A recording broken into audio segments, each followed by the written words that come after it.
Okay, then we'll just start chanting. Okay, Heart Sutra. So I'll share the screen.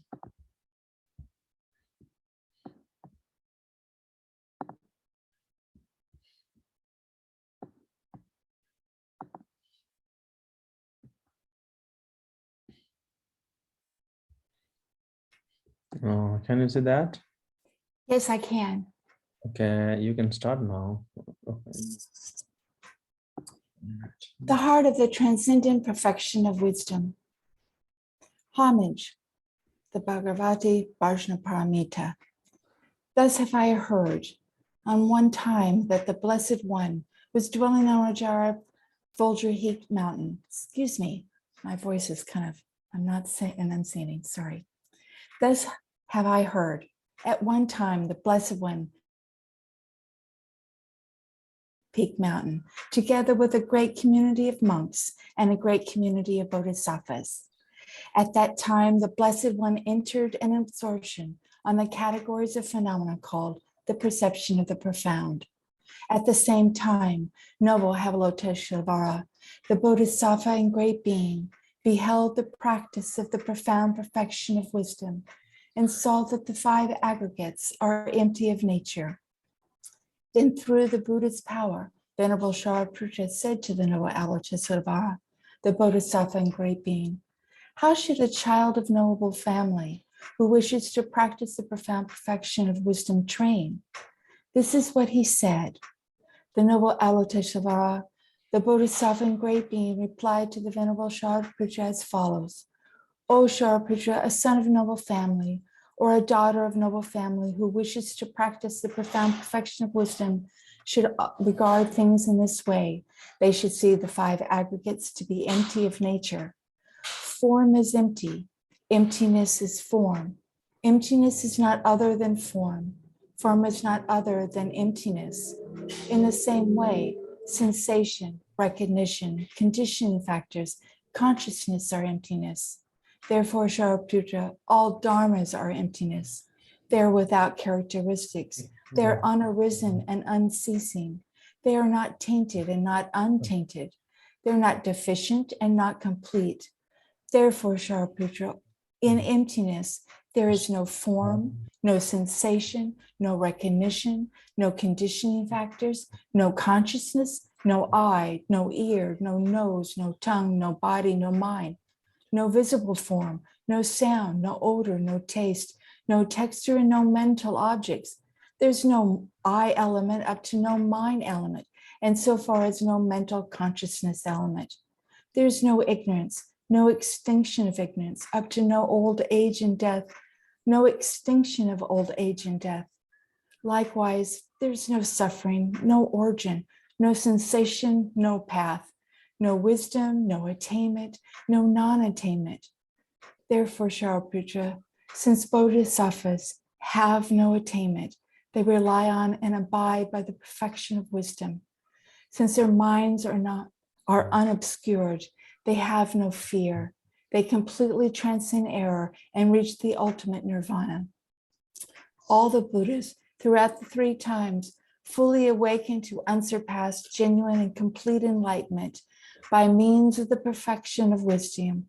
Therefore, the mantra of perfection of wisdom, the mantra of great insight, of unsurpassed mantra, the mantra that equals the unequaled, the mantra that pacifies all suffering, is not false and should thus be understood as true. The mantra of the perfection of wisdom is proclaimed as follows. Om Gate Gate Paragate Parasangate Bodhi Soha. Shariputra, a bodhisattva and great being, should train the profound perfection of wisdom in this way. Therefore, the Blessed One arose from that absorption and commended Avalokiteshvara, the bodhisattva and great being. Excellent, excellent indeed, O son of noble family. That is how it is. That is just how it is. One should practice the profound perfection of wisdom, just as you've taught, and even the Tagatas will rejoice. When the Blessed One had said this, Venerable Shariputra, the noble Avalokiteshvara, The Bodhisattva and Great Being, together with the whole assembly in the world of gods, human beings, Asuras, and Gandharvas, rejoiced and praised the speech of the Blessed One. Thus concludes the Mahayana Sutra of the Blessed Mother, the heart of the transcendent perfection of wisdom. Thank you. Thank you. Welcome back, everyone. So for the today's opening meditation, we will try to do the meditation on subject that we have covered until now. So basically, I think like one of the most prominent analytical meditation is what we have studied so far in terms of emptiness meditation. Okay, and personally for me, the way it is taught in the sutra shastra that we are studying right now and until now, this is very something very personal for me, because I like this method to imply on my own personal practice that I sometimes do. So that's why I think one of the reason that I chose this text when I was asked to do a course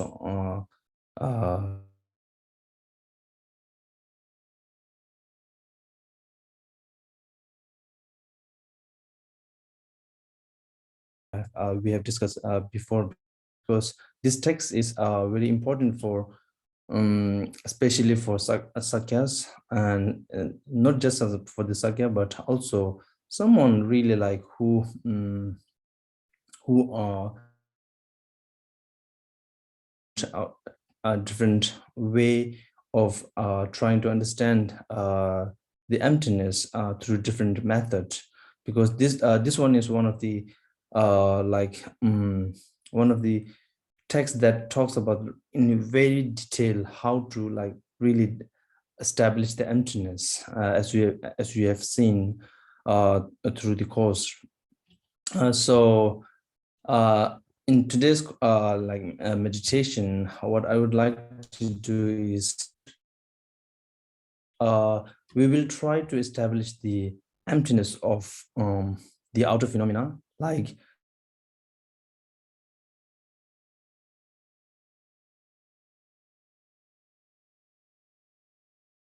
use the logic and using the, so in order to do that we have to like break every, like when first we have to imagine one of our it can be like body or like sound, form, anything, and think so first it is a very gross one and concrete one. Let's say if I'm just focusing on my body right now, then it's the it's something that I can I can feel it, and then I can see it, and everyone can see it basically, right?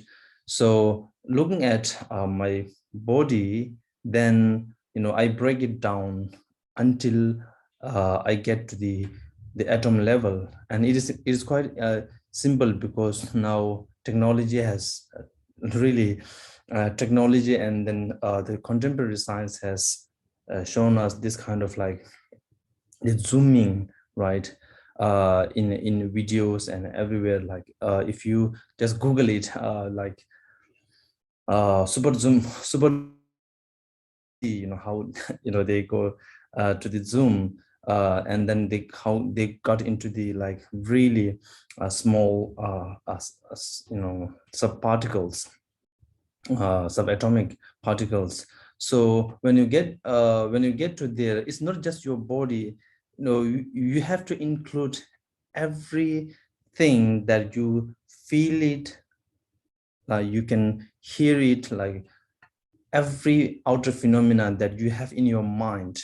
You have to imply the same method, imply that same reasoning and method that you apply to your body. So if maybe sometimes what happens is we tend to have this kind of feeling inside deep in our mind that the someone who is looking at the emptiness is there, but then we are looking at this a form or something, and then we try to like destroy or like dismantle it. Then we feel like, oh, I'm falling somewhere, or I'm like something is going something is going wrong, right? So you don't know what is going wrong, but you feel like something is going wrong, something is happening. I mean, I don't feel good, right?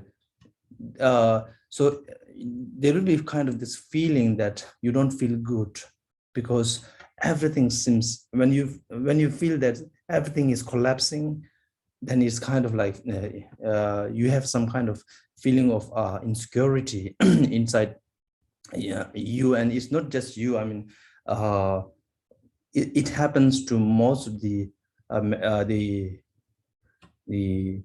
meditator who are who have no experience, and who is just beginning to meditate on this kind of emptiness meditation. Okay, so you don't have to freak out, because at that point I think what happened is we are lacking to see that analyzer itself is also emptiness. So if you lack the understanding of analyzer being emptiness, then you would feel like something is wrong, happening wrong, or you don't feel good at that point. But if you can see that analyzer and then something, the object that you're analyzing, are both equally empty of its nature, then there's nothing to be fall and nothing to be established as emptiness. But it has to be like really go step by step. So first, you don't just go a thing and then, oh, analyze that as just emptiness. If you think first thing like in that way, then you will not analyze the outer phenomena. Then you will not have the clear understanding of the emptiness of outer phenomena. So first you start from the outside, the outer phenomena, and then you apply that, the zooming in. So basically this reasoning is called neither one nor multiple, right? So neither one nor multiple. Use that logic to all the phenomena that you can see, hear, touch, feel, everything, and then like see that nothing is truly exists, but it's just it appears, but it's not is not there as it is appearing to us, right? So when you understand that, then maybe, I think it would be good to use that the same the reasoning, like, okay, so let's say if I doubt that maybe there is something, a smallest particle that cannot be really like break it down, right? So if you have this kind of mentality, or like some kind of, because of the cultural influence and because of the habitual pattern, if you have this kind of thing, then I would say again, don't just let it be there and then just jump. Try to really dismantle that, or like try to debate with that argument that you have in your in you. And then until and unless you you defeat that argument that you have in your head, you have to really deal with that.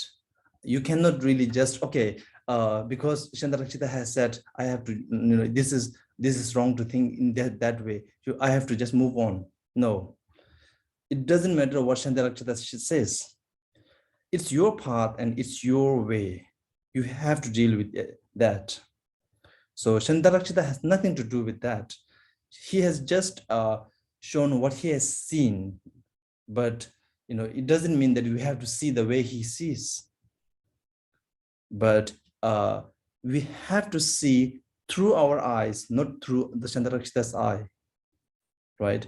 So you have to really tackle with that, whatever the feeling of, or something is there. If you don't know, sometimes you have no clue why you are thinking like that way, but you will feel it in that way, like there should be something. No, it cannot be like fully empty, right?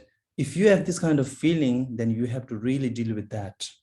You cannot just skip and then move on something else, right? So in order to do that, you have to really give yourself a reason. Where's this the feelings coming from? Like, where am I making this, why I'm making this assumption, for what basis I'm making this assumption, right? There should be something that you have this conclusion.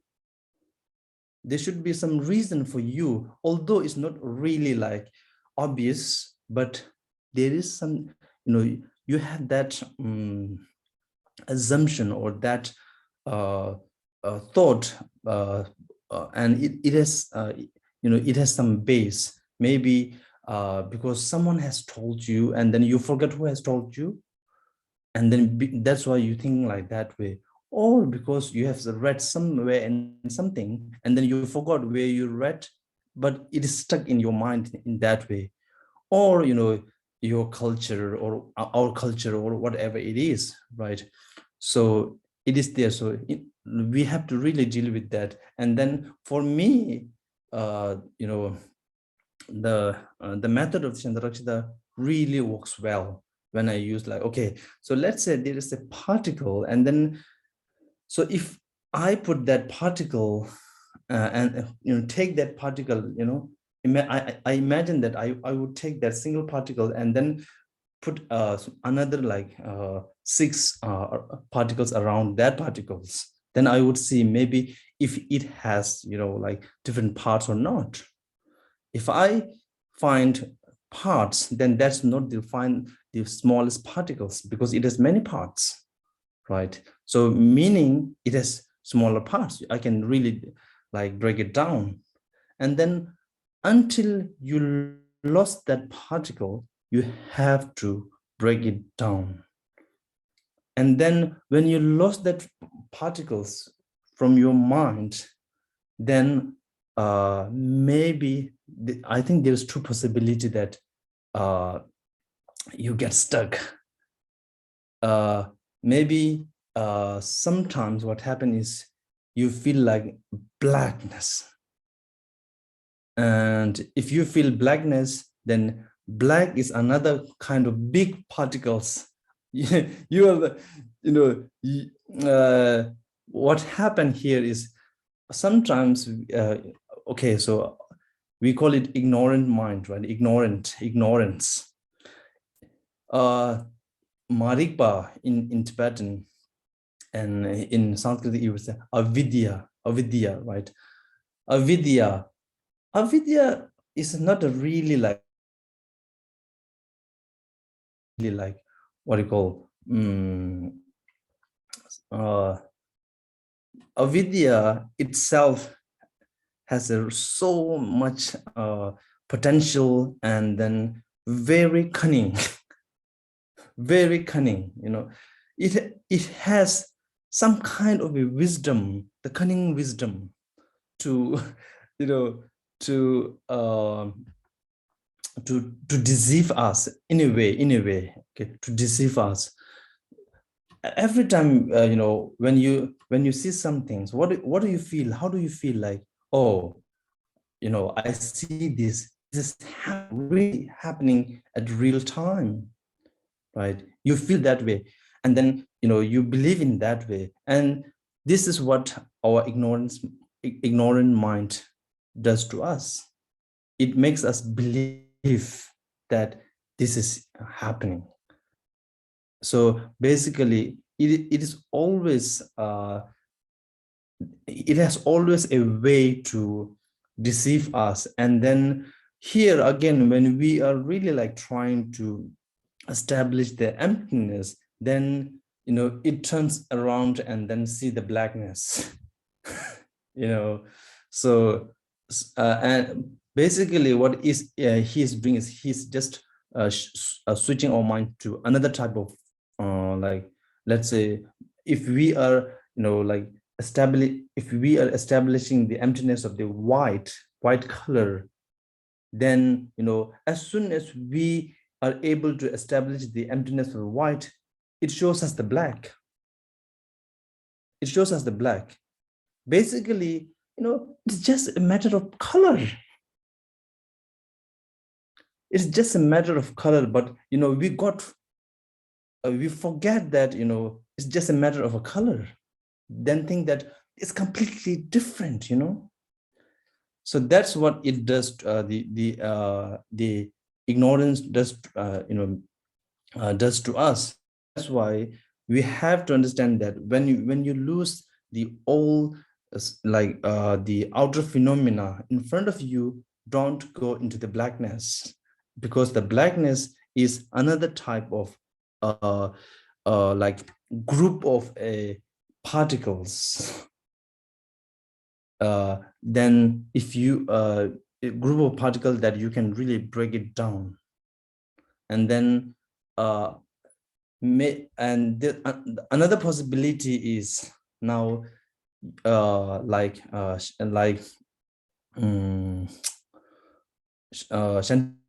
said,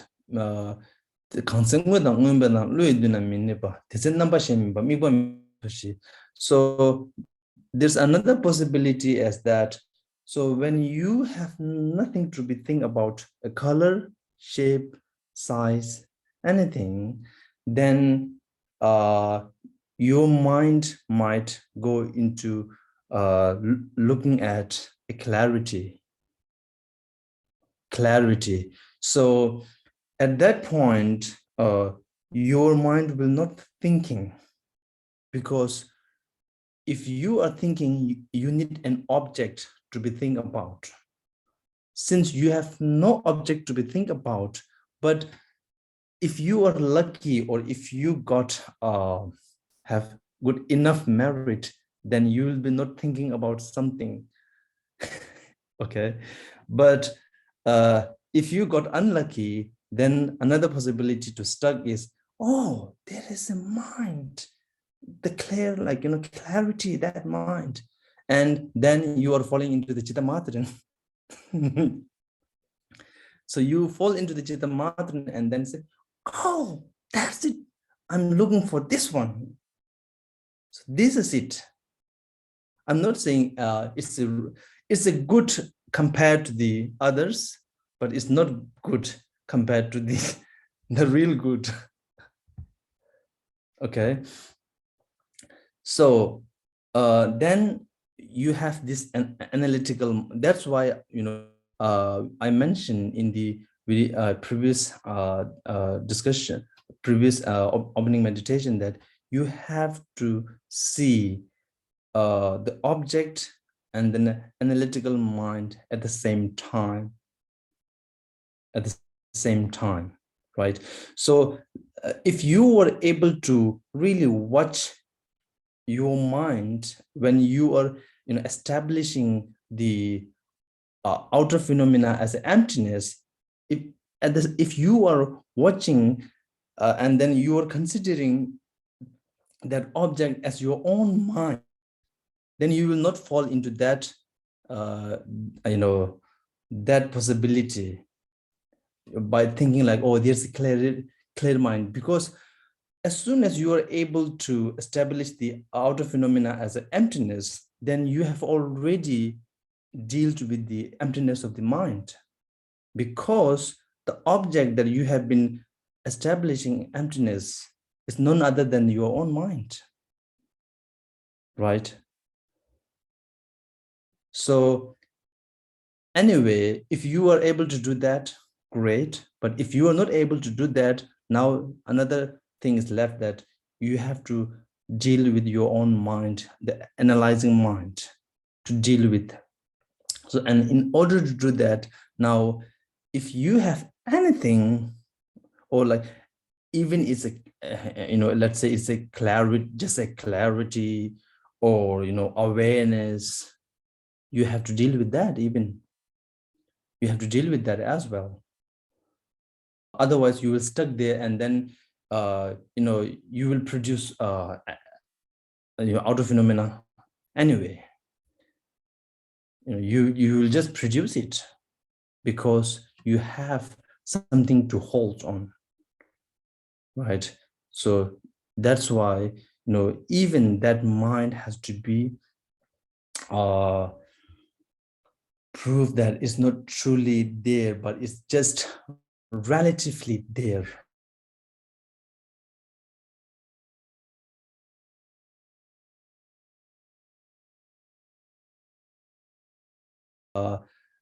Like master like Shantideva, they put that mind in the time frame, and then again it break down to the like 1 minute and 1 minute to this 1 second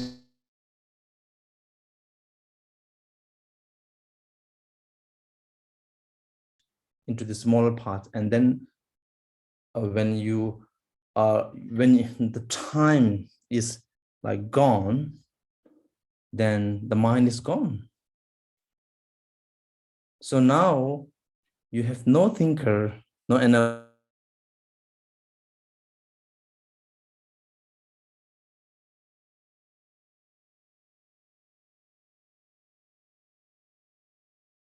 Right? There's no one who is feeling insecure. There's no one, nothing, that's feeling anything at all. So at that point, you should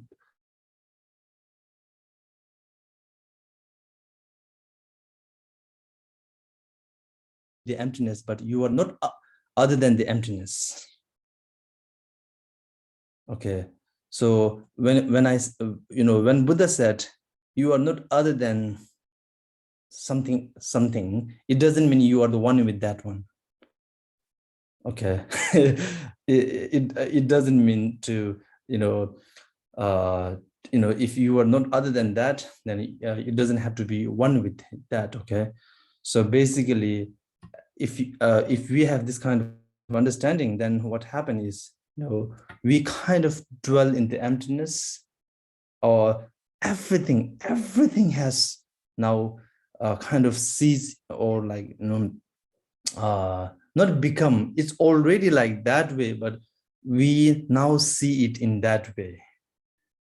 It's not that we making it, we are now realizing it, we are now discovering it, right? So let's say if you are in a lab, in a lab, and then if you have a bowl of water, and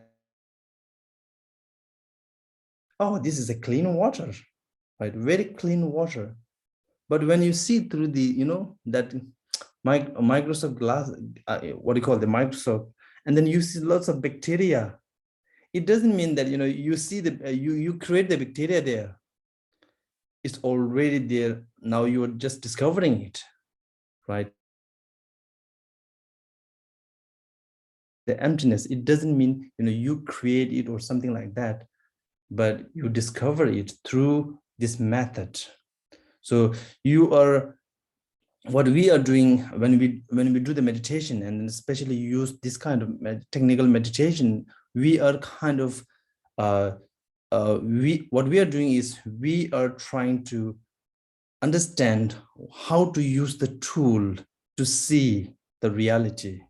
So we are just practicing ourselves to how to use the method of the meditation tools to see the reality. So when you are able to use the tools, then you see the reality, and then you discover the reality, right? So you are not creating, or you are not really establishing nothing. although, we have to say that, okay, establish the emptiness, but really we are establishing the tools of meditation, and then you learning how to use the meditation technique to see the reality. So meditation as a tools like the Microsoft, basically we are building a new Microsoft, right? Is that microscope, right? Yeah. Microscope in our self rather than out, right? So we are building a new microscope in ourselves, and then try to see the world through that microscope. Okay, so, and that microscope is meditation, and especially this kind of meditation that Shandarakshita has mentioned in the text. Okay, so we will try to do that. So first, like you imagine your own body, and then so when you are able to establish your own body as emptiness, and then give yourself some time to apply the same method to whole outer phenomena.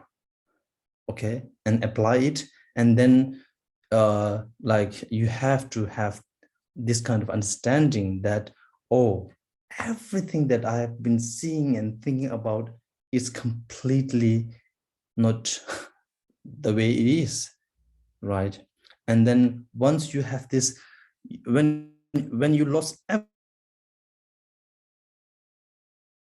what you have is in your head mind is, oh, maybe there's a thinker, and then that thinker look at that an analytical mind, and then even put that into a time frame, and then make it smaller and smaller and smaller and smaller, and then you have to like break it until you lost the time completely vanish. And then I don't know what you get that at that point, when the time is uh what it vanish, then I don't know if there is something to be think about, or if there is something to be dwell, or if that is something to be, then just don't do anything, and then let it be there, whatever it is. And that is called the natural state. It's not a state, but we have to use that word, okay, use that term. It's not a state, I would say. So, and enjoy the the nature of outer phenomena and the nature of the mind. Okay, so that's the task for today. Okay, so prepare yourself. I'll set the alarm.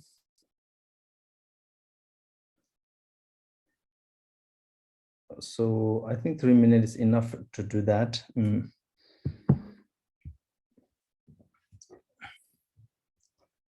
Okay, so we start in 1, 2, 3.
Thank you. Any question?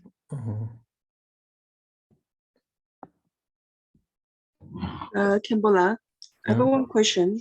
Mhm. When you say analytic meditation, in the Mhm. very beginning, you still have to analyze a little bit that you are thinking of Mhm. something, right? Mhm. And then in the process of doing that, you have to keep thinking about analytic about the outer phenomena and keep Mhm. thinking it was emptiness Mhm. until you feel that you don't have to tell yourself that. Mhm. And it does need to be practiced all the time. Yeah, I think, like there will be time, you don't have to do all the process. I think, you have to do this for a few months. You have to go through the whole process really, just to habituate and just to like ingrain the process in your mind, so so that it becomes so natural to you. It becomes so natural to you. you know uh like we are a baby. I would say I'm a baby right now, in terms of this kind of meditation. So how do you teach your baby, like, not to do something, like, to do something or not to do something? Or how do you teach? You tell them again and again, again and again, repeatedly. And then there will be time that you don't have to tell them, right? Because they know by themselves, just by natural. So likewise, although you have this understand the intellectual understanding, but you don't have the experiential the realization. But even when you say so, the phenomena are one, you still need to be aware of that and think that you and other phenomena are one. There's also a very tricky part there. Yeah, I wouldn't say I and the outer phenomena is one. I would say it's not different. Okay, So this is like different very in a way. technical now, because we are into the philosophy now. So it has to be really technical and really Okay, precise.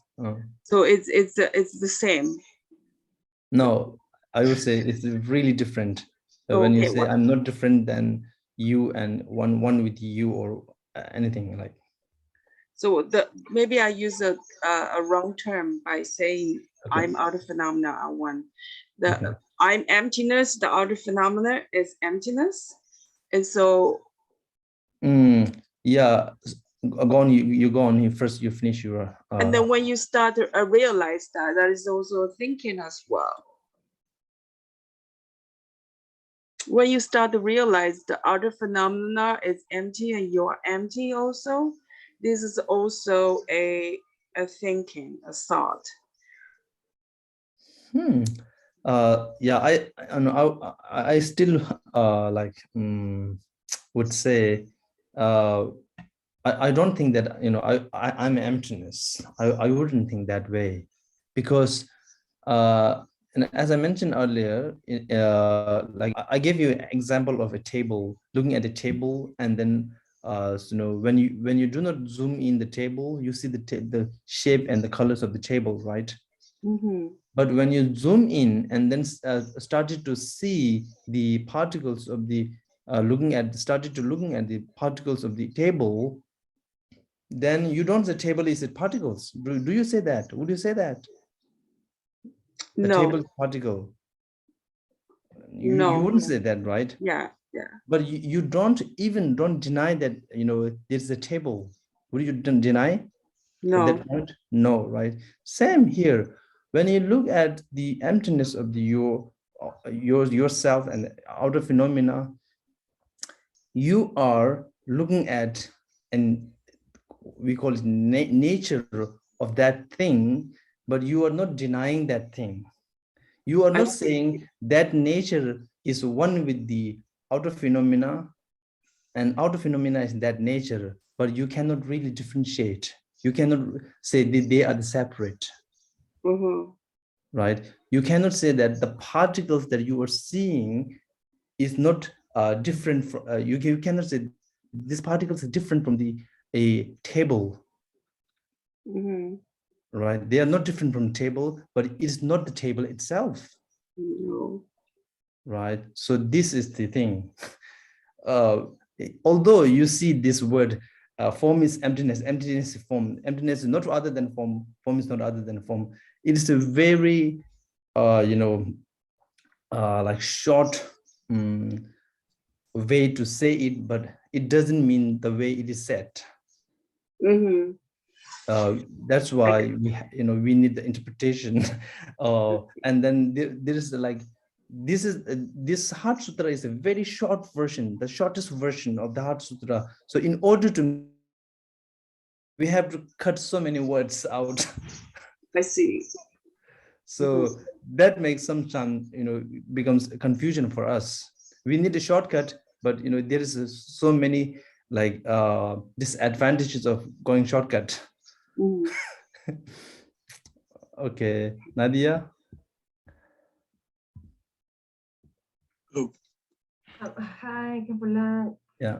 So when we are doing this kind of techniques of meditation, I was thinking that, okay, we have this clinging to the false idea of permanent, single, independent self. So when I think on skandhas, it's easy to try to tackle that idea of single and independent. But how I can tackle the idea of permanent? Because I think that nothing lasts more than one moment. That is correct. So what I'm doing next, this step. Okay, so like this is, I think the technique that you are talking about is another way of establishing the emptiness. Okay, you are really like if you use that another technique, it's okay. I'm not saying it's wrong, but it's completely okay. But right now the technique that we are using right now is slightly different. The impermanence, because here what we are doing is we are looking at first when we look at the outer phenomena, and then five other the aggregates that is associated with the form, then we break it down, right? We break it down, and then like then we lost them, and then what left is our own mind. Or maybe it's you might be thinking of a space or infinite, right? Or so if you are thinking about a space or infinite, as soon as, right, you are able to break down your mind, and then you get to the like one moment, and then even if you are able to break that one moment into the smaller parts of a moment, the small parts of the moment, and then you lost that mind, then where will you get the idea of a space or the permanent? Where? If there's no thought, there's something who is not cognizing the space, where will be the space? But the mind is cognizing the space in that moment. No, the mind is gone already, like okay. Okay, yeah. But then you don't have like, I think in nothing, but I know that thinking in nothing is not correct. Like so to exist is to be perceived, right? To exist is to be perceived. If there's no one who is perceiving it, how would you say that it's there? Right? To be is to be perceived. Okay, basically. So without an object, you don't have a mind. Yeah. So you don't have a mind. If you don't have a mind, if you don't have an object, you don't have a mind. If you don't have a mind, there cannot be an object. So it's that's why they are called interdependent. Yeah, it's back and forward. Mutually, Mutually dependent to each other. Okay, thank you. Okay, Mike. So I just want a clarification and have a bit of a comment. So I think last week you said that there was the Chittamatra. You meant that for the purposes of this text, Chittamatra and Yogacara are the same, because this is. I was reading in the book that this is tenet Chittamatra. This is not sutra Chittamatra, which doesn't have the same kind of thing that the mind truly exists. So so I read that, and I think that was your intent, right? Is that now we're dealing with tenet Chittamatra, which is used actually to train people to tell the difference between the different schools and some of the pitfalls that can be in them. But the Chittamatra we're dealing with here is different from that that's expressed in sutras like Lankavatara and other sutras, correct? So going back to the Buddha's sutra is the Buddha's his own. So most of they are Buddha's word, right? Buddha's teaching itself.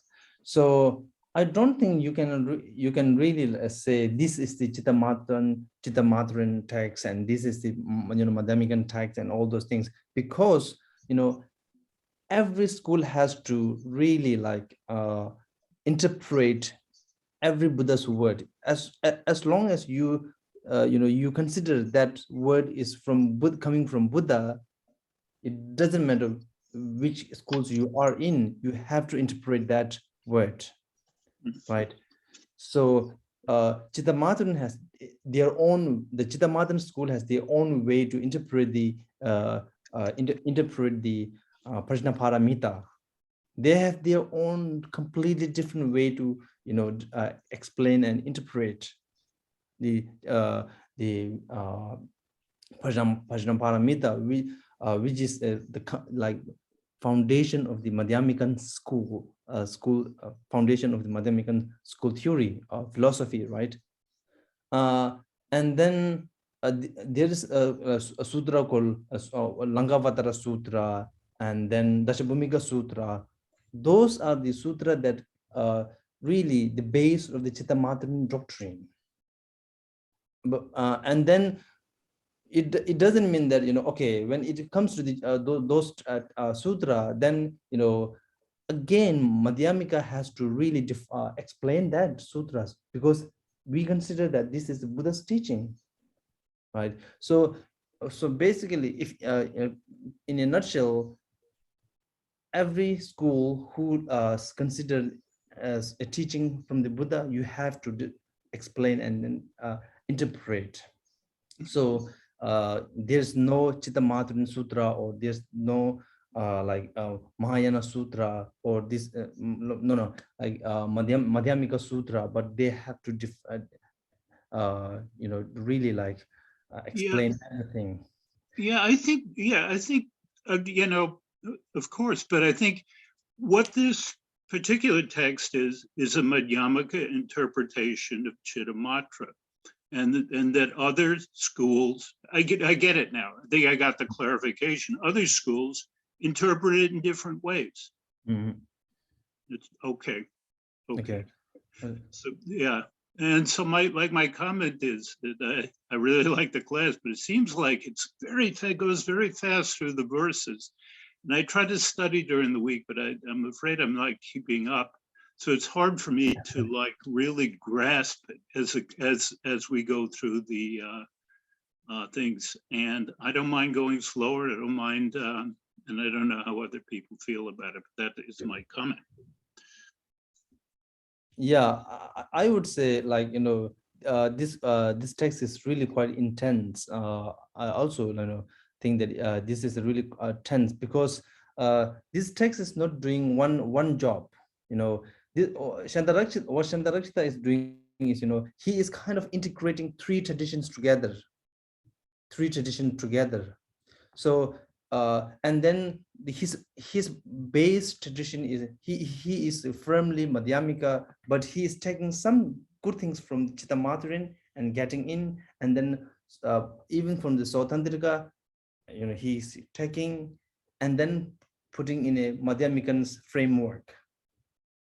So this is why he is called the Yogacharan Sautantrikan Madhyamika. Three schools together. 3 times harder. Yeah, 3 times harder, right? That I would say. I mean, and I like it. I like it because that's why he is. I would say he is a really open-minded master. Open-minded master. Okay. Okay, Kira. Okay, Kempola, I want to go back to the technique. Like you said, zoom in, to the outer phenomena. But I found that when I started the process, is meditation. My mind wants to zoom out. It wants to spread out. So when it's spread out, it also blurs the distinction. So when I remember that you want us to zoom in, so I have to focus on zooming in, to making more effort to do that. But does it make a difference whether it's zoom out or zoom in? Because yeah, for me, naturally, the mind wants to expand and zoom out, so that it also blur.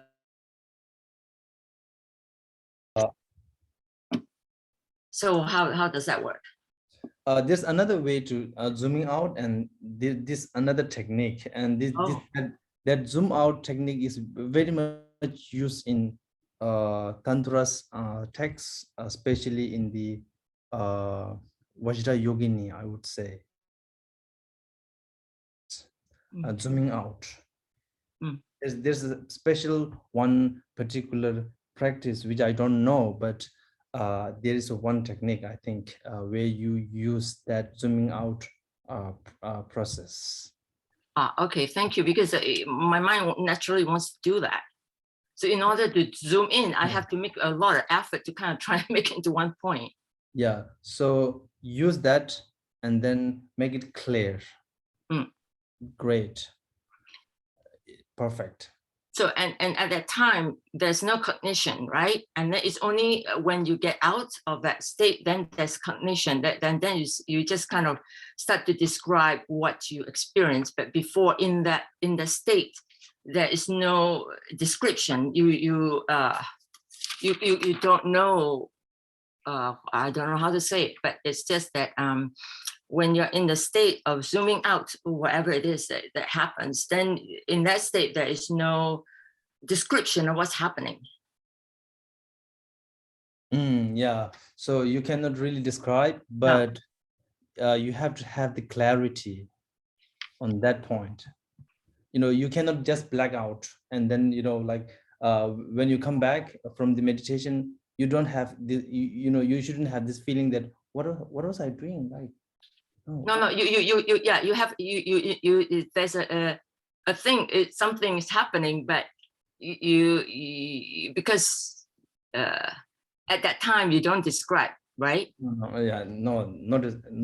explanation. Nothing. Yeah. Nothing. Then only when you come out, then you realize that something that just is different. Yes. So because we tend to we like to teach others, right? We like to teach others.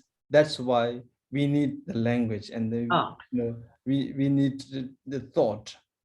Otherwise, just to experience yourself, do you need really like the words and language and anything?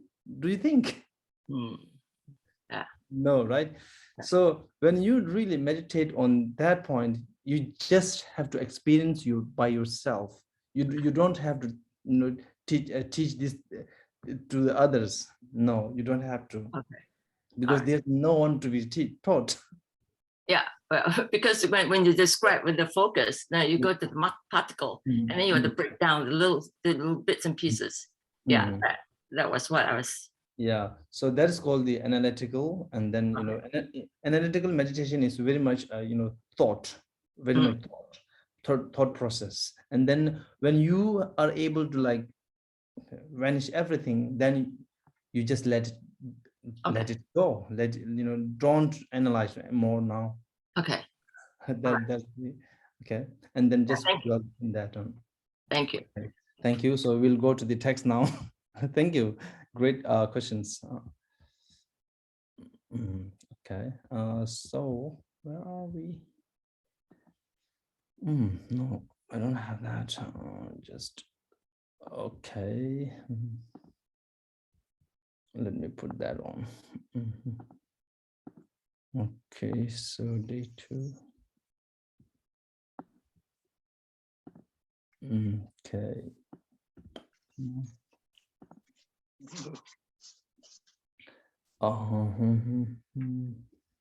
60, 56.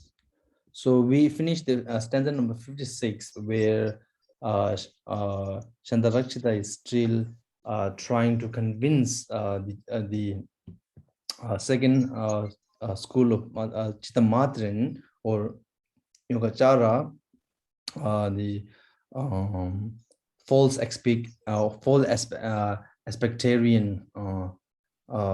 Chittamatrin, right? So we have two schools of Chittamatrin, the true aspectarian and then a false aspectarian. Basically, both of them believe in the truly existence of the mind, which is equal synonym with the dependent nature, right? So like when they describe the mind, then they become different, because the true expectation believe that there is a true aspect of the mind, which is a mind that is being aware of itself, and then mind that is in the form of the object. But this is a mind itself, but it has the reflection of the object, and then that reflection is that you have in your mind is the mind itself. And I have been using that aspect as a aspect of the object, right? But it is just the mind itself. And then both the aspect of the being aware and then having that reflection of the object, both are mind. Okay, so that is called the true aspectarian. And then false aspectarian would claim that no, that reflection that in your mind you have, that reflection, that's not the mind. It's just a illusion or delusion of a mind. And then it's not the not even the dependent nature, because it is a like imputed nature. So this is the result of delusion, or the result of ignorance. So that's why it is not the mind, but only mind is the awareness. The awareness, being aware of itself, is the mind. Okay, so then in order to refute that, Chandarakshita has a true argument. Okay, so you talk about like two aspects. One is the reflection, or the aspect of the object, and then like awareness side, right? Awareness aspect. So you only believe like the awareness side is the mind, and then it is the truly existent, whereas the reflection or the object aspect is not the mind. But here Chandarakshita would make two arguments in order to refute both of them, like the idea of like the self-aware and then the reflection or the object aspect. Okay, so first Chandarakshita said, okay, so if you have that, if that the reflection or the aspect of the object is not the mind, then like how come that the mind is really like perceiving it, or it is cognizing it. Because if there's nothing to be cognized, then how can you cognize it, right? Because that object aspect is equal to non-existent. So that's why how can you say that it cognizes that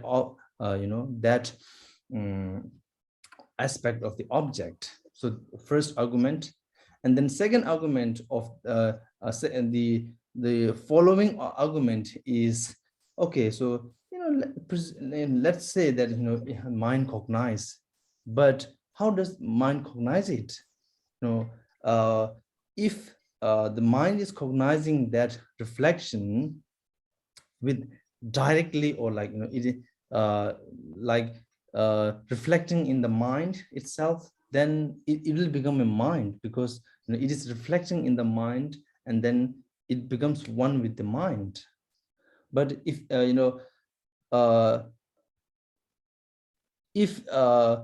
when you say like reflect in the mind, then there should be someone who is sending that reflection to the mind. So basically that should be a cause, or that should be something that produce the reflection. So where did that producer, or the agent coming from, and what is that? If you say that that producer is coming, you cannot say that the producer is outside of the mind. But if you say that is the mind, then the reflection, or the object side of the mind becomes the mind, because it is dependent nature. It is something that produce the new phenomena. That is why even you cannot say that it reflects and then it sends a reflection or something like that. So here in the stanza number 56, I think. Mela nipa mebena daba miron tarashi meba nana shejewa nipa rongwa maina. So we finished that one, and then today this one kanchi teyu ngetrowar shedan trawa jishigyo dame teyin dani ta dile chongwa maina. So basically it cannot produce anything because it does not exist. It has no potential to produce anything. Kathy had her like, baby. The Kathy, Chad's wife. oops. Oh, shit. Okay.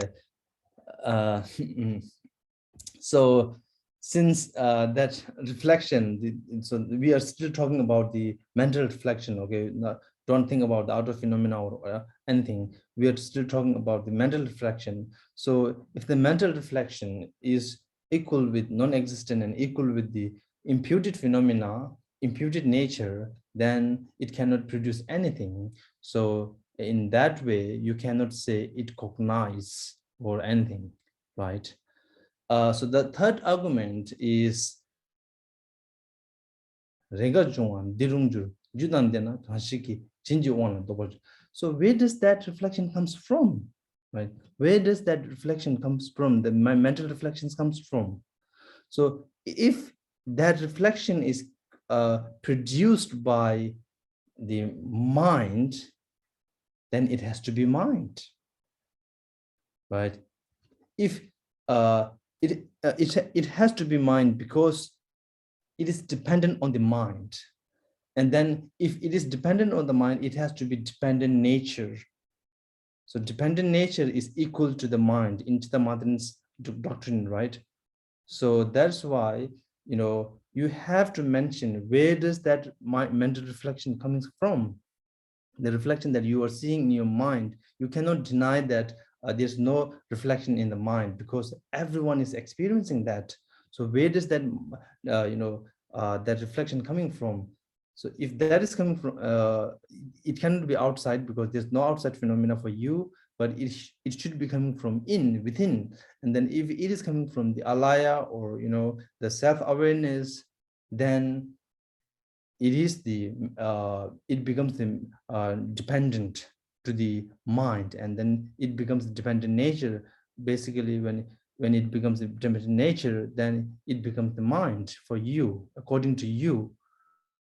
Why, that the theory of this reflection mind and then awareness mind, according to you, is it doesn't really like it is not appropriate, and it is inappropriate. Okay, so that's one. And then this one, I think will I'm hopeful that this one replies the Jocelyn's Jocelyn's question in previous last I think last week question, right? So temenani shit yan number me ba ni ji juro shegon taba drawai shiba rabdu means. So now let's say, suppose there is only the mind, which is like a the crystal, the transparent crystal, and there's nothing to reflect in that crystal or that mirror, and that glass, let's say that glass. So then how would you say that if there's nothing behind that transparent glass, and then in front of the glass, then how would you say that that glass is transparent? How would you describe and explain? How would you know that it is the transparent? Is there a way to like explain and say that it is the transparent if there's nothing to be seen behind and in front of the glass? You cannot say that it's transparent. It's difficult to say that it's transparent, right? Yeah. Likewise, if there's no reflection in your mind, no reflection, no object in your mind, how can you say that this is a mind? How can you say this is the cognition? Right? You cannot do that. Right? You cannot say, you cannot prove that this cognites something. That's why it is cognition. Right? In order to say it is a cognition, you have to cognize. And in order to say this is a mind, you have to perceive something. And in order to say that this is a consciousness, you have to you should be conscious of something. Right? So if there's nothing to be conscious, nothing to be perceived, nothing to be cognized, then you cannot tell it is a cognition, consciousness, mind, or whatever the name you give. Okay. But I don't think this argument stops here, although Shantarakshita has just stopped here. It goes further because Chittamatrin is not really someone who has nothing to say further than that, because they have known that they have to explain further. So they would say, it perceives itself. It perceives itself. Like the transparent glass is transparent because it does not resist itself to see its back. Right? It does not, the front does not really stop or like to see the behind. Likewise, our mind does not reflect itself, or mind aware is aware of itself. That is why it's not that it has nothing to be perceived. It has something to be perceived, and then that something is itself.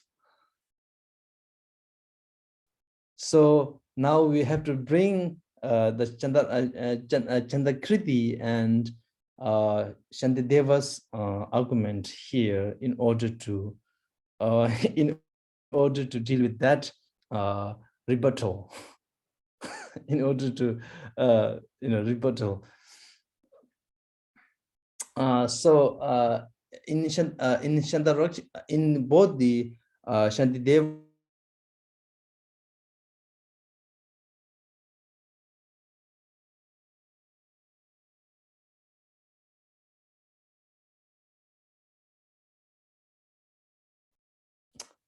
honestly, I'm not so convinced about this.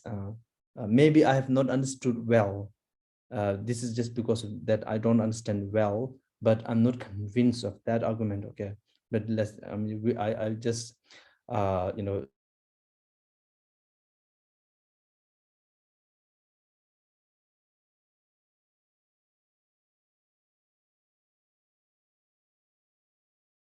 knife can cut other things, like you can chop the vegetables and things other than, but it cannot really cut itself, right?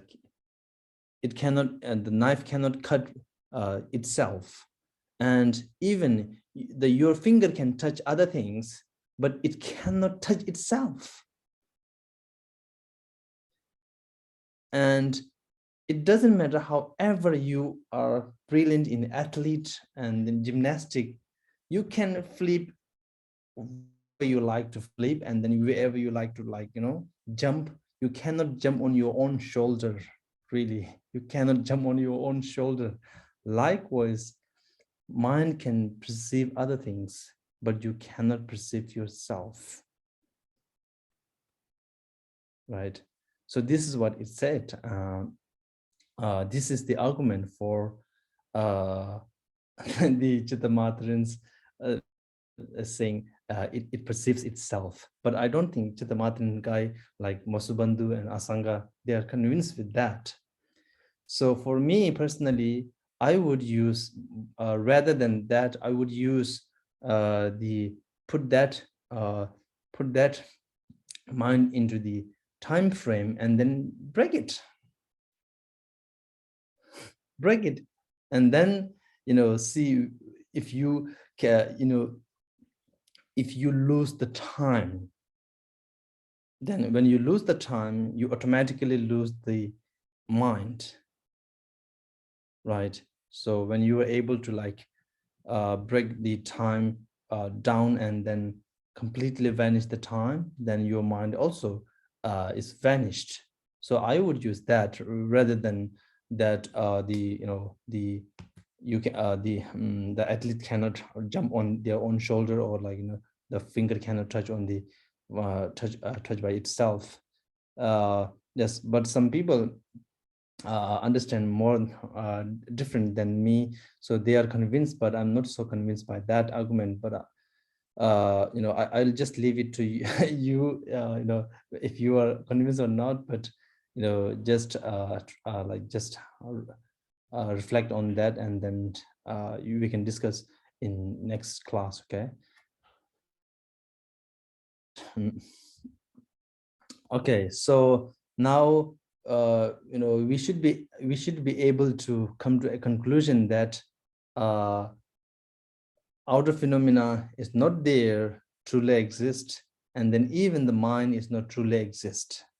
So we have to have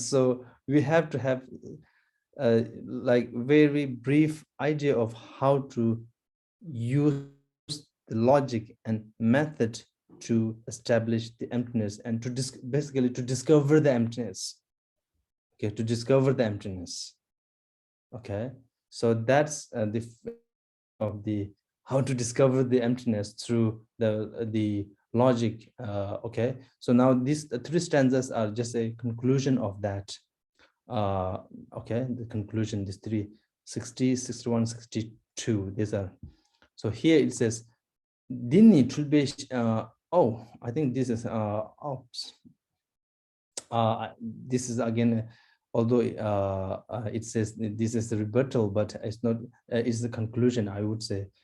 And Dini tulbe sheshen and digitula realism, tui chunani, shen tela shenji wangi tos, So again, I think this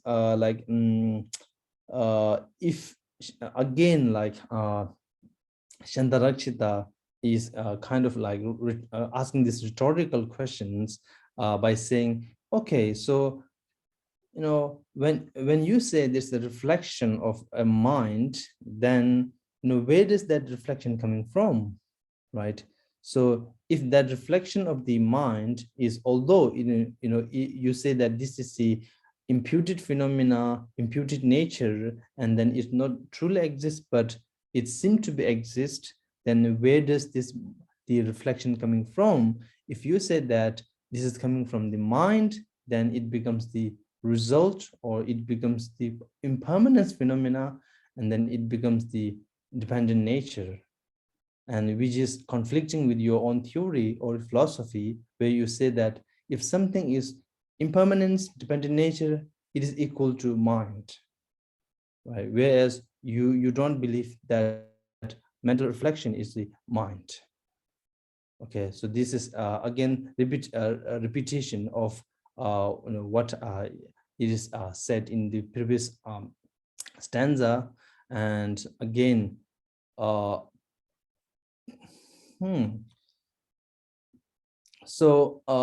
this in this stanza number 60, this conclude the idea of if something is truly exists as a single thing. Okay, now this conclude the idea of if something is truly exists permanently as a single phenomena. Okay, so now moving on to the next one, neither there's a thing that is truly exists as a many, and so that argument is only present in one stanza or one verse here, which is verse number 61. It says,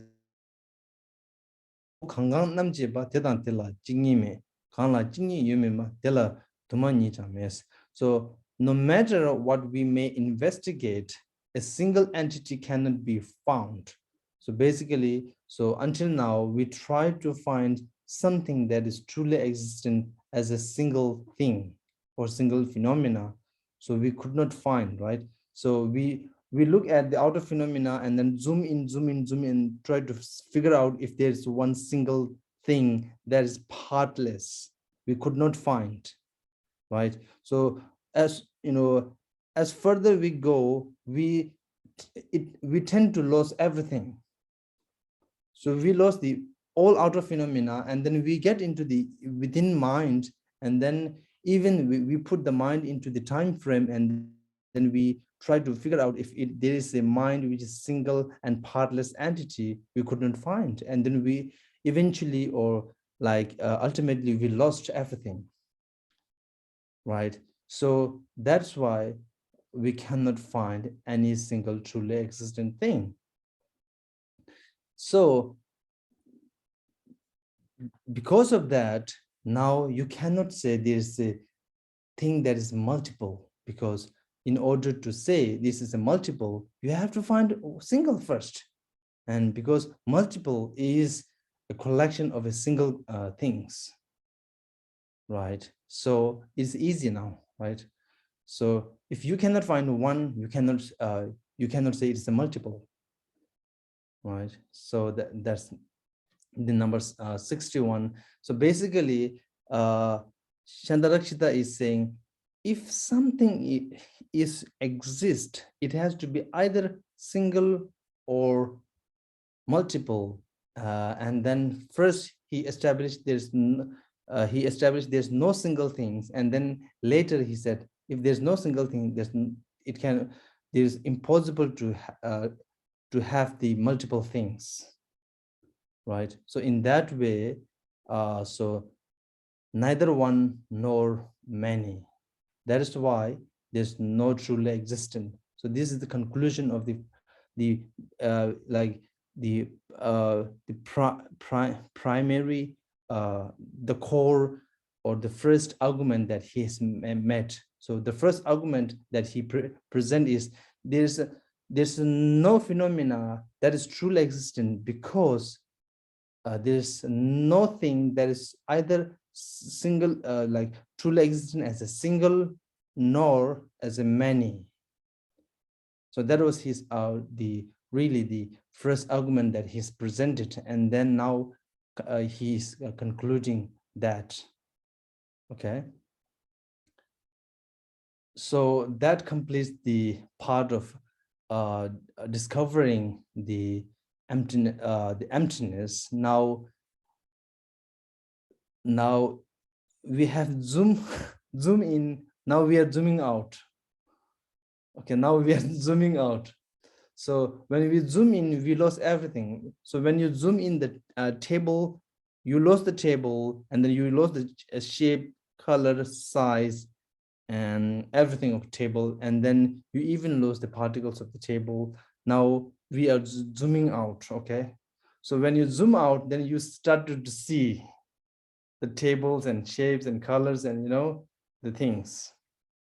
So now this is zooming out. Okay, like zooming out, and when zooming out means now start to looking from the surface level, or not analyzing, although there is some degree of analyzing, but not really the way it is analyzed through the Madhyamikan's logic and reasoning. Okay, so teacher ngubo didani kuzob khona sininzin kalde dida thendena dila dagi jishik chas. So when you analyze this thing, all the phenomena, you will not find anything at all, right? Anything at all. So that is why everything that seems to be exists in appearance, but they are not like that way. So here Chandarakshita is again saying that, confirming that if something is truly exists, I would not really bother to establish the emptiness at all. Why would I mean, if something is truly existent, I would unhappily accept it, but I cannot find. So this is what he said. Okay, so I cannot find, then how can if I would find, I would not really bother to make all this effort to destroy that. Okay, so this is the conclusion. And then by saying this, when you not analyze, then you will see things as things are there, but if you analyze, you will start to lose it, right? But it doesn't mean when you analyze, it doesn't mean you deny the things that is appeared. And then when you see things, you shouldn't be denied the empty nature of that phenomena. So meaning you have to have both understanding. It doesn't matter whether you're seeing or not seeing that. When you look at the table, you have to have the understanding of the nature of the table as a collection of atoms. And then you have to have the understanding of the atoms level, or atomic level, or even the subtler than that. And then when you are looking at this subtler level, you have to understand that there is a notion of a table when you go out from that level of seeing. Okay. So here I think Chandarakshita is talking about the union of emptiness and then the relative truth, the ultimate truth and the relative truth. I'm not so sure how these terms justify when we say kunjob and then relative truth, because kun job is, kun is everything, job is sometimes the job, when Kunjob is defined by Chandakriti. Chandakriti said, Jiparchepa, like completely, like you are completely covered to see the reality. So the Kunjob has this connotation of either completely like you are put completely in the dark, or you are completely like covered from seeing the uh, reality. And then another connotation of Kunjob is like false, completely false. But I'm not so sure when we say relative truth, relatively truth. Maybe it has some kind of sense that it's not truly there, but relatively there. But yeah, I think we have to again think about the term itself again. Like sometimes the terms, the translation really make this different, but usually we use this the conventional truth and then relative truth all the time as the translation of kunjob, right? So the word kunjob has two connotation: false, completely false, and like jippa is uh jippa, abstract. Okay, abstract, right? Abstract, sorry, obscure, like jippa, obscure. You are like obscure. Okay, kunjob, job, that one. So keep that kind of like connotation and understanding of the meaning of the kunjob, or the word relative truth. So basically everything that we see through our thought and our sense perceptions, these are false, and these are something that obscure us from seeing the reality, right? As soon as you have thought, memory, you have to understand that now you are you are not seeing the reality. As soon as you have feeling of touching, tasting, hearing, seeing, then you have to understand that you are again deceived by your sense organ and then sense consciousness, right? So this is what it means by when you say like relative truth. So you are just seeing something as a true, but only in a relative. In when you have this thought, and when you have the mental process, when you are when your mind is activated, and then at that point you think that you are seeing the truth, or you are seeing something that is happening, but not the ultimate, or not the reality. You are not seeing the reality. That is why Buddha said, if the six means so your eye consciousness, ear consciousness, all five sense consciousness are not the valid cognition. Because if they are the valid cognition, then the path of the bodhisattva path has nothing to nothing to provide us, because that should be a false.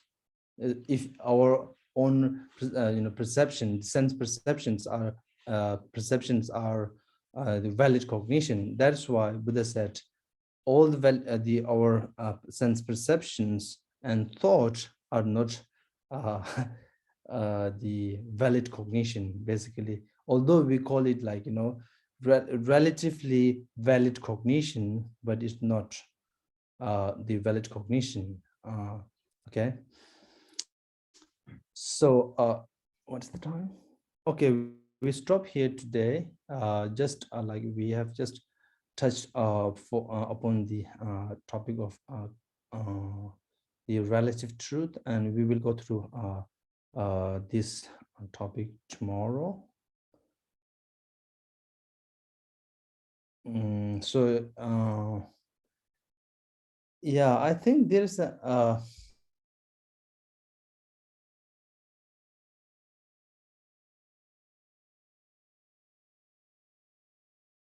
then you will in Google, then you will lead to that. I think that encyclopedia is from Stanford.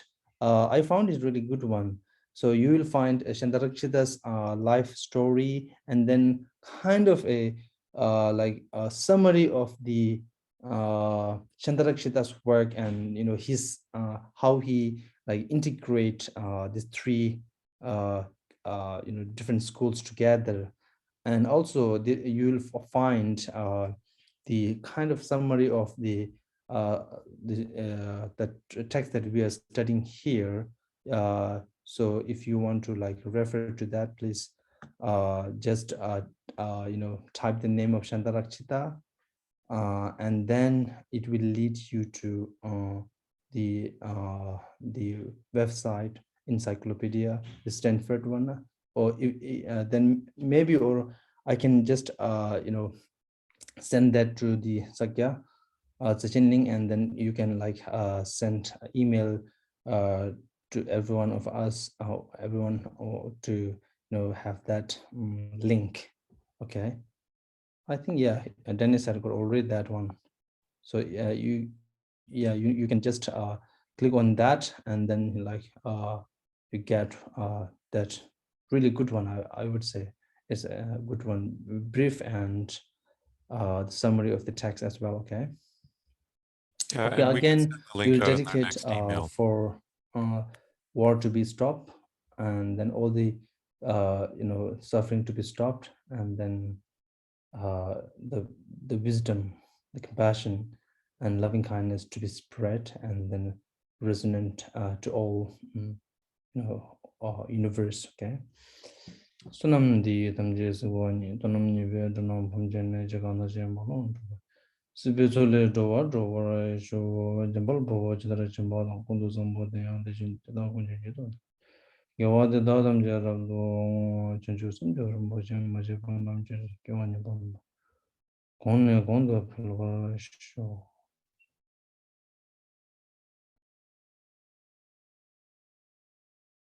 Thank you. Thank you. Thank you. And have a good night. You too. Thank you. Good night, Genla. Thank you. Thank you. Good night. Thank you, Genla. Thank you, Genla. Good night.